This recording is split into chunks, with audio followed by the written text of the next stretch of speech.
کمیته اولت‌های فوق‌العاده تاجیکستان خبر داد که شام 31 آگوست سال 2022 تقریبا ساعت 20:05 دقیقه بر اثر بجری تقریبا 35-40 متر سرازیر شدن یک ماشین مرسدس در کیلومتر 121 شوروی دوشنبه خوجند در پهلوی پول چهارراهه دهه چهاره نویه عینی 3 نفر به هلاکت رسیده، 2 نفر دیگر جراحات وزن برداشتند. طبق معلومات نوبدار فوری ریاست ولایت‌های فوق‌العاده ولایت سوخت، ماشین سبکرو تمغه مرسدس بنز که به یک ساکن دهه سرخ شهر اسفرای ولایت سوخت تعلق داشت و از دوشنبه به سمت خوجند حرکت میکرد، در نزد پول دهه چوره بجری تقریبا 35-40 متر سرازیر شده است. سبب صدمه هنوز دقیق کرده نشده است. با دریافت این خبر دسته مخصوص زودعمل نجات ریاست ولایت‌های فوق‌العاده وادی زرافشان به جای حادثه سفربر گردیده نجات بخشان امرو با راننده ها و مسافران راهگذر صاحب ماشین و یکی از مسافران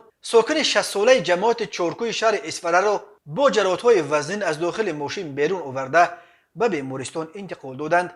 جستجوی جسدهای 3 مسافر هلاک شده در رود فاندریا 2 روز باز ادامه دارد. کمیته ولایت‌های فوق‌العاده خاطر رسان میکند که اکثر صدمه ها در راه‌های کشور به گناه رانندگان رخ میدهد که قاعده های حرکت را رعایت نمیکنند و در راه‌های مورپیچ کوهی هم با سرعت بلند حرکت میکنند. کمیته ولایت‌های فوق‌العاده به رانندگان مراجعت مینماید که هنگام سفرهای دور قاعده‌های بی‌خطری و امنیتی را کلاً رعایت نمایند و جان خود و جان همسفران خود را در خطر ناندازند. هر سال بر اثر صدمه‌ها در راه‌های تاجیکستان تا 400 نفر به هلاکت رسیده، بیش از 1200 تن دیگر معیوب میشوند.